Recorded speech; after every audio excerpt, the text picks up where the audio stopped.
अस्सलाम वालेकुम दोस्तों।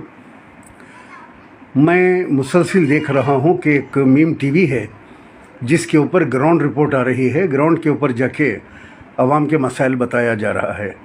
बहुत अच्छा लग रहा है, काफ़ी लोग उसको पसंद कर रहे हैं मीम टीवी की ग्राउंड रिपोर्ट को।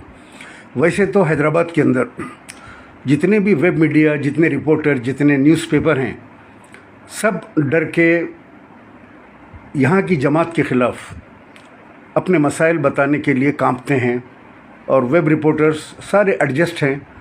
ये एक न्यूज़ भी आवाम के जो ज़रूरतें हैं, आवाम की जो तकलीफ़ है, उस बारे में आपको बताते हुए नज़र नहीं आएंगे।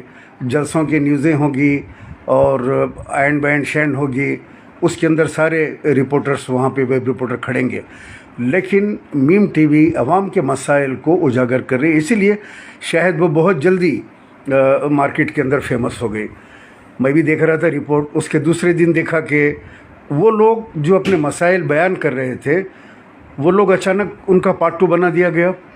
हैदराबाद के अंदर ये पार्ट 2 बनाने का, व्हाट इज़ पार्ट 2?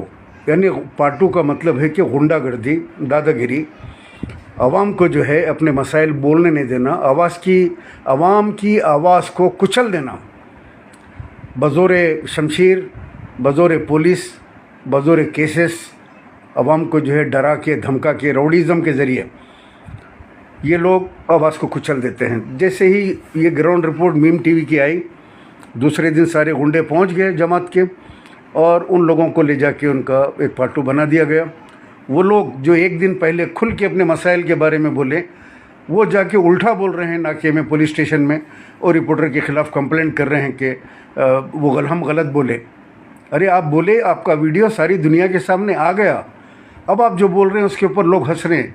हद तो ये है कि छोटे मासूम बच्चे, कुछ महीने पहले घर के पास ड्रेनेज का पानी बह रहा है, उस मस्जिद के पास खड़े के छोटे छोटे बच्चे, 8 साल, 9 साल, 10 साल के बच्चे खड़े के एक वीडियो बनाते हैं, उसके बाद उन बच्चों का पार्ट 2 बनाया जाता है। तो ये गुंडागर्दी। फिर आप कहते हैं कि संविधान के आपको इजाज़त देता है कि मैं जाके बिहार के अंदर जो है वहाँ के मसाइल को उठाऊँ, मैं जाके गुजरात में वहाँ के मसाइल को उठाऊँगा, मैं संविधान मुझे इजाज़त देता है। लेकिन आपके ख़ुद हैदराबाद के अंदर आपका संविधान, जो एक अलग संविधान है आपका यहाँ पे गुंडागर्दी का, वो संविधान आपको किसी रिपोर्टर को, न्यूज़ चैनल को, या किसी को, चाहे वो फेसबुक हो या सोशल मीडिया प्लेटफॉर्म हो, उसके ऊपर अगर आवाज़ उठाते हैं और आपके जुल्म के ख़िलाफ़ या आपके नाकामियों को उजागर करते हैं, तो आप उनके ऊपर केसेस बुक करवाते हैं, उन पे हमले करवाते हैं।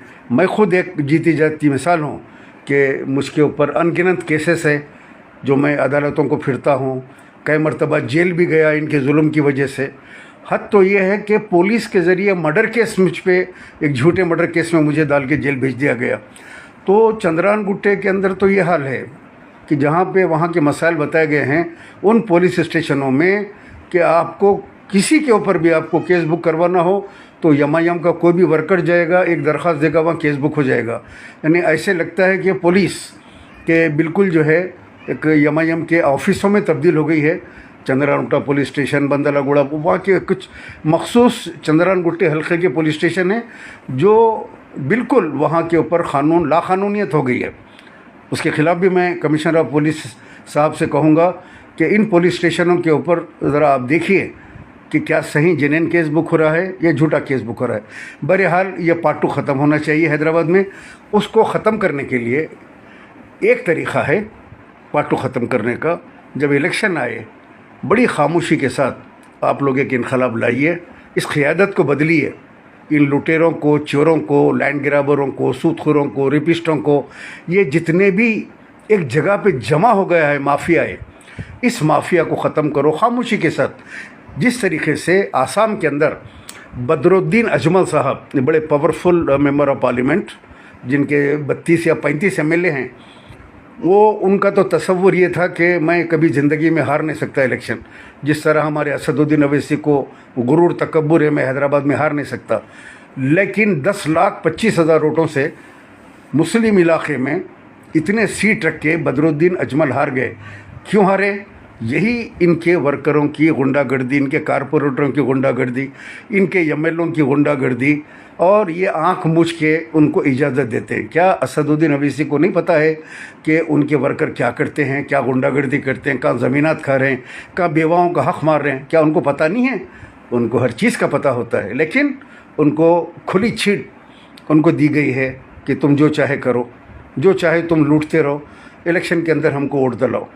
तो मेरे हाल मैं यही कहूँगा कि मीम टीवी के साथ हम हैं, मीम टीवी आगे बढ़े और एक ग्राउंड रिपोर्ट वगैरह बताते रहे।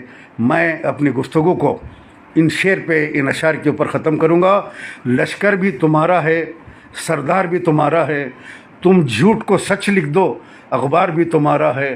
खूने मज़लूम ज़्यादा नहीं बहने वाला, जुल्म का दौर बहुत दिन नहीं रहने वाला। इन अंधेरों का जिगर चीर के नूर आएगा। तुम हो फ़िरौन तो मूसा भी ज़रूर आएगा। तुम हो फ़िरौन तो मूसा भी ज़रूर आएगा। इंशाअल्लाह ताला हैदराबाद में इनक़लाब आएगा और मीम टीवी के उन बहादुर लोगों को, रिपोर्टर्स को, तमाम लोगों को मैं बेहद मुबारकबाद पेश करता हूँ। ऐसे ही लड़ो डट के हक़, जिस तरह मैंने अपनी ज़िंदगी को वक्फ़ किया, डट के मुकाबला किया। आज अल्लाह के करम से हज़ारों लाखों फॉलोअर्स हैं जो मुझे सुनते हैं, पसंद करते हैं, मेरे लिए दुआ करते हैं। अभी काबतुल्लाह से एक फ़ोन आया, किसी चाहने वाले ने किया, कहा चाचा मैं आपके लिए यहाँ पे अभी काबतुल्लाह में दुआ कर रहा हूँ। मुझे बड़ी खुशी हुई कि अल्हम्दुलिल्लाह कि ऐसा नहीं है कि सारी दुनिया में चाहने वाले हैं हक़ के, और ये तो वक्त के यज़ीद